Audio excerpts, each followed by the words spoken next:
Konsep pemisahan politik kekuasaan atau trias politika pertama kali diperkenalkan oleh filsuf Inggris John Locke. John Locke adalah seorang filsuf asal Inggris yang menjadi salah satu tokoh terkemuka dalam pendekatan empirisme. Selain itu, Locke juga dianggap sebagai filsuf politik liberal di bidang filsafat politik. Locke bersama rekannya Isaac Newton dianggap sebagai salah satu tokoh terpenting pada abad pencerahan. Konsep trias politika dikemukakan oleh Montesquieu, seorang filsuf Prancis pada tahun 1748, yang hidup pada 18 Januari 1689 sampai 10 Februari 1755. Ia memainkan peran penting dalam mempopulerkan istilah feodalisme dan kekaisaran Bizantium. Trias politika sendiri berasal dari bahasa Yunani. Tri yang berarti tiga, kemudian as yang berarti poros, dan politika yang berarti kekuasaan. Ia terkenal dengan teori pemisahan kekuasaannya yang telah diadopsi secara luas dalam diskusi pemerintahan dan diterapkan pada banyak konstitusi di seluruh dunia. Secara keseluruhan, memandang konsep pemisahan kekuasaan trias politika sebagai pemisahan yang mutlak memungkinkan adanya asumsi bahwa terdapat pemisahan kekuasaan antar lembaga yang tidak dapat diintervensi oleh siapapun.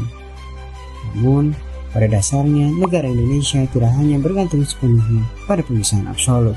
Berdasarkan Undang-Undang Dasar tahun 1945 mempunyai 6 lembaga antara lain MPR, DPR, Presiden, BPA, BPK, dan MA.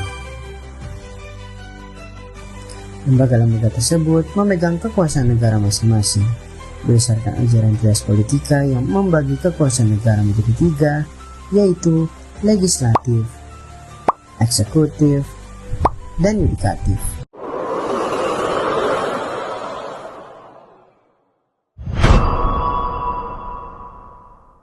Demo penolakan Undang-Undang Cipta Kerja merupakan bentuk penggunaan hak konstitusional rakyat yang lahir dari kekecewaan terhadap proses legislasi yang dianggap tidak sejalan dengan kepentingan masyarakat. Sebagaimana terlihat dalam berbagai pemberitaan media dari televisi, YouTube, dan media online yang menunjukkan mahasiswa, buruh, dan masyarakat sipil turun ke jalan karena merasa aspirasinya tidak didengar oleh DPR dan pemerintah. Demonstrasi ini membuktikan bahwa aksi massa bukan sekedar keributan, melainkan sarana kontrol sosial agar kekuasaan tidak berjalan sewenang-wenang. Sejalan dengan pasal 28 Undang-Undang Dasar 1945 yang menjamin kebebasan berpendapat dan berkumpul. Namun, kebebasan tersebut tetap memiliki batas hukum sebagaimana diatur dalam Undang-Undang Nomor 9 Tahun 1998 yang menegaskan bahwa penyampaian pendapat di muka umum harus dilakukan secara damai, tertib, tidak anarkis, serta tidak merusak fasilitas umum atau membahayakan orang lain. Karena apabila melampaui batas tersebut, tindakan tersebut tidak lagi dikategorikan sebagai hak demokratis, melainkan sebagai pelanggaran hukum. Dengan demikian, keberadaan demonstrasi dalam konteks penolakan Undang-Undang Cipta Kerja menunjukkan bahwa partisipasi rakyat tetap menjadi elemen penting dalam sistem demokrasi, di mana suara publik berfungsi sebagai pengingat bagi pemerintah dan DPR, agar setiap kebijakan yang dihasilkan benar-benar berorientasi pada kepentingan umum.